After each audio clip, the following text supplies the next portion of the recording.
आज हम डिस्कस करेंगे types of function.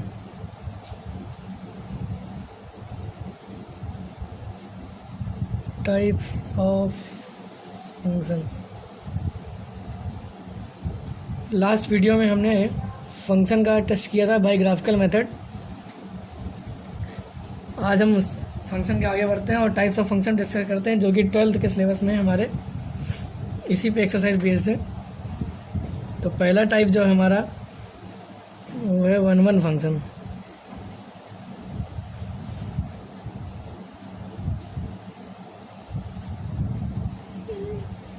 One one function इसमें क्या होता है, जैसे हमने बताया था कि एक फंक्शन है such that A to B, मतलब यहाँ पर दो सेट होते थे। मैंने बताया था ए आपका डोमेन होता था, बी आपका को डोमेन होता था। तो इसको मैं सेट के माध्यम से समझाता हूँ पहले कि वन वन फंक्शन होता है क्या है।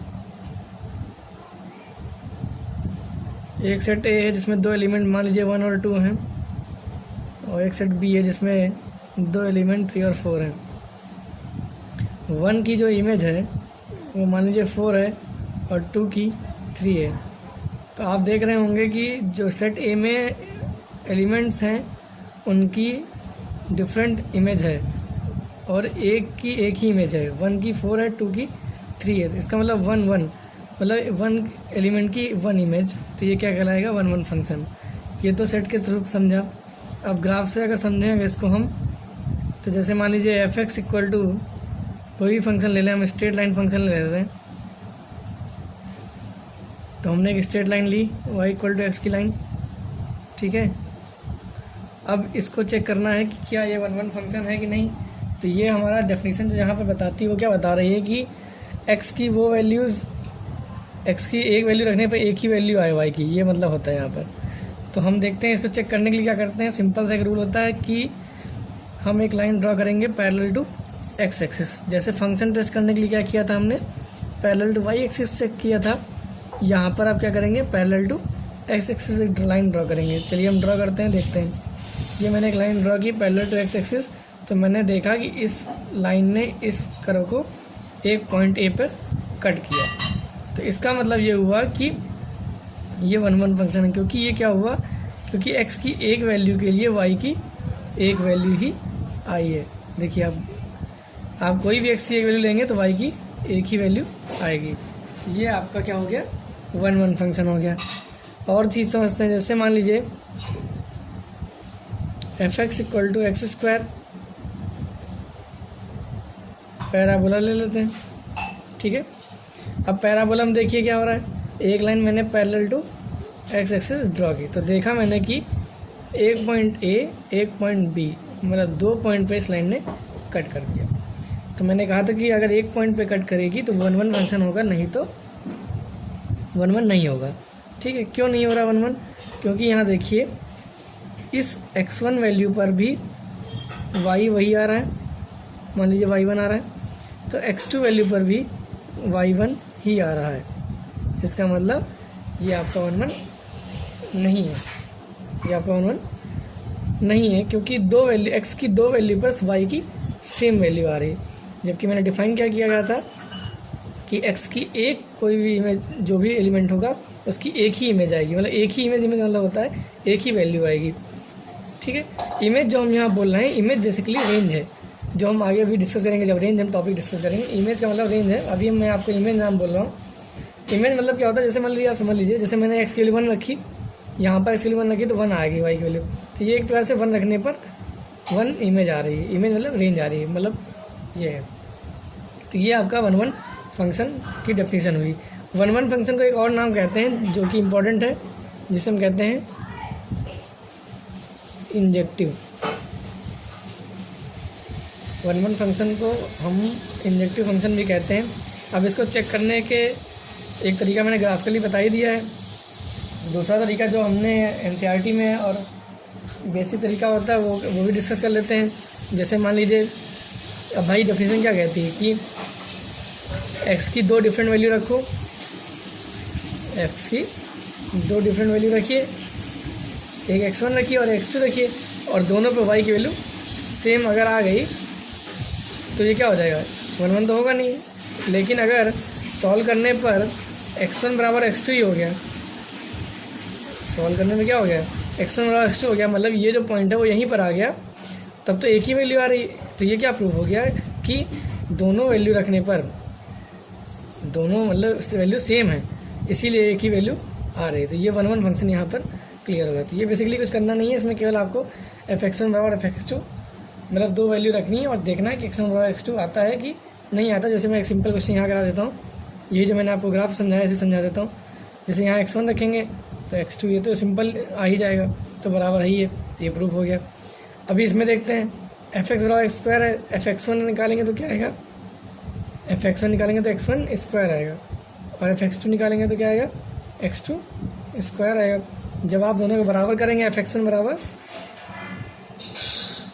f(x1) इक्वल टू f(x2) करेंगे तो यहाँ पर क्या होगा, x1 square equal to x2 square. और जब इसके फैक्टर करेंगे तो यहाँ आएगा x1 माइनस x2 और x1 प्लस x2, क्योंकि इधर आके क्या हो जाएगा, ए स्क्वायर माइनस बी स्क्वायर हो जाएगा। तो यहाँ से दो वैल्यू निकल के आएंगी, x1 बराबर एक x2 निकल के आएगी प्लस का और एक नेगेटिव निकल के आएगी। तो यहाँ x1 की दो वैल्यू निकल के आई, मतलब x1 बराबर प्लस x2 और माइनस x2। तो ये 1 1 फंक्शन नहीं हुआ, ये क्या हो गया, माइनस 1 होगा, जो अभी हम आगे डिस्कस करेंगे। तो ये हमारा 1 1 फंक्शन हो गया है फुली। तो हमको चेक करने के लिए क्या करना है, ये कंडीशन अप्लाई कर देनी है किसी भी फंक्शन में, और अगर x1 बराबर x2 आ जाता है तो 1 1 हो जाएगा। नहीं समझ में आ रहा है तो हम ग्राफ से भी उसको कर सकते हैं, ठीक है। अगर हमको सेट दे रखे हैं तो हम सेट से भी पहचानेंगे कि ये इंजेक्टिव है या नहीं है, ठीक है। तीसरा तरीका, जैसे कुछ फंक्शन ऐसे होते हैं जहाँ पर ना ये मेथड अप्लाई हो पाता है, ग्राफ भी बनाना टफ हो जाता है, जहाँ x1 बराबर x2 निकालना कठिन हो जाता है, वहाँ हम क्या करेंगे, वहाँ पर ऐसा कुछ होगा, जैसे मान लीजिए कोई फंक्शन कंटिन्यूअस है, कोई फंक्शन क्या होगा, कंटिन्यूअस होगा। कंटिन्यूअस का मतलब वो ब्रेक नहीं हो रहा होगा, तो हम क्या करेंगे, उसको डिफ्रेंशिएट करेंगे, ठीक है। अगर डिफ्रेंशिएट करने पर देखेंगे कि जो हमारा डिफ्रेंशिएशन आया है वो अपना साइन चेंज कर रहा है कि नहीं। अगर वो साइन चेंज कर रहा है, अगर डिफ्रेंशिएशन करने के बाद फंक्शन जो आया है वो साइन चेंज कर रहा है तो वो -1 होगा, नहीं तो वो 1 1 होगा। क्योंकि अगर f(x) साइन चेंज नहीं करता तो वो क्या हो जाएगा, इंक्रीजिंग फंक्शन होगा या तो डिक्रीजिंग फंक्शन होगा, ठीक। अभी देखिए मैं समझाता हूँ। मैंने क्या बोला कि आपको अगर कोई फंक्शन कंटिन्यूअस है, जैसे मान लीजिए फंक्शन मैं ले लेता हूँ x³ ले लेता हूँ, ठीक। एक फंक्शन ले लिया f(x) बराबर x³, मैंने इसको डिफ्रेंशिएट कर दिया, 3x स्क्वायर आ गया, ठीक। अब मैं x की कोई भी वैल्यू रख लूँ यहाँ पर तो f(x) का साइन हमेशा क्या आएगा, पॉजिटिव आएगा। इसका मतलब ये कैसा फंक्शन हो गया, f(x) ग्रेटर देन 0 है, इसका मतलब ये इंक्रीजिंग फंक्शन हो गया। और जब इंक्रीजिंग फंक्शन हो गया तो इसका जो ग्राफ होता है वो वहाँ से भी समझिए, जब ये इंक्रीजिंग फंक्शन हो गया मतलब x की वैल्यू रखने में y की वैल्यू बढ़ रही है, तो ये क्या कभी मतलब हमेशा 1 1 ही रहेगा। क्यों, क्योंकि इसमें एक लाइन खींचेंगे तो हमेशा ये यहाँ पर एक ही पॉइंट पे कट करेगा, ठीक। तो वही मैंने बताया कि अगर आपको मान लीजिए कभी कभी क्या होता है कि ऐसे फंक्शन आ जाते हैं जहाँ पर आप ग्राफ बनाना या f(x1) और f(x2) लगाना टफ हो जाता है, तो वहाँ पर हम कैसे चेक करते हैं, बाय डिफ्रेंशिएशन। डिफ्रेंशिएशन कुछ नहीं करना है, केवल डिफ्रेंशिएशन करना है और चेक करना है क्या f(x) का साइन चेंज हो रहा है या नहीं हो रहा है। अगर साइन चेंज हो रहा है, अगर वो साइन चेंज हो रहा है तो इसका मतलब वो फंक्शन कैसा है, -1 है। अगर साइन चेंज नहीं हो रहा है तो वो फंक्शन कैसा है, 1 1 है। जैसे मैं आपको एक क्वेश्चन दिखाता हूँ, उसको समझाता हूँ कैसे। जैसे मान लीजिए एक क्वेश्चन दे रखा, कह रहा है f is such that R2R, question है f is such that R2R f(x) equal to 2x plus sine x। अब देखिए, अब ये क्वेश्चन आ गया। अब इसमें आप ग्राफ बनाना सोचेंगे तो ग्राफ बनाना टफ हो जाएगा, क्योंकि यहाँ दो फंक्शन है, दोनों का एडिशन है, ठीक है। और दूसरी बात, यहाँ पर f(x1) बराबर f(x2) लगा के भी आप नहीं चेक कर सकते, और आपको चेक करना है कि इस डोमेन में और इस कोडोमेन में क्या ये फंक्शन 1 1 है या नहीं है। तो हमने क्या बताया, इसको क्या करेंगे, f(x) डिफ्रेंशिएट कर लेंगे तो 2x का 2 हो जाएगा, साइन का cos x हो जाएगा, ठीक। अब हमको चेक करना है क्या इसका साइन मतलब चेंज होगा या नहीं होगा। अब आप देखिए cos x की कोई भी वैल्यू लीजिए तो वो -1 से 1 के बीच में होगी, और 2 क्या होगा, उनसे इससे बड़ा ही होगा। इसका मतलब 2 में से कुछ भी माइनस या प्लस होगा तो हमेशा क्या आएगा, पॉजिटिव क्वांटिटी आएगी। इसका मतलब यहाँ पर एक चीज़ क्लियर हो गई कि एफ डैश एक्स जो होगा ऑलवेज पॉजिटिव होगा। जब वो ऑलवेज पॉजिटिव हो गया इसका मतलब उसका साइन चेंज नहीं हो रहा, वो हमेशा पॉजिटिव है, मतलब इंक्रीजिंग फंक्शन है। तो यहाँ पर ये क्लियर हो गया कि ये जो फंक्शन दे रखा था एफ एक्स, ये क्या हो गया, ये is A F x is a continue, F x is a 1-1 function, F x is a 1-1 function. तो ये 1-1 फंक्शन का पूरा ब्यौरा है जिसके बारे में हम डिस्कस कर रहे थे आज। ठीक है, वीडियो को शेयर करते रहिए और मैं आगे आपको ऐसे ही मैन्युअल के बारे में समझाऊंगा, उसके बाद ऑन टू इनटू, उसके बाद मैं आपके एनसीईआरटी और आर डी शर्मा मतलब जो भी बेसिक न्यूमेरिकल हैं और एक हाई लेवल न्यूमेरिकल उनको हम डिस्कस कर देंगे।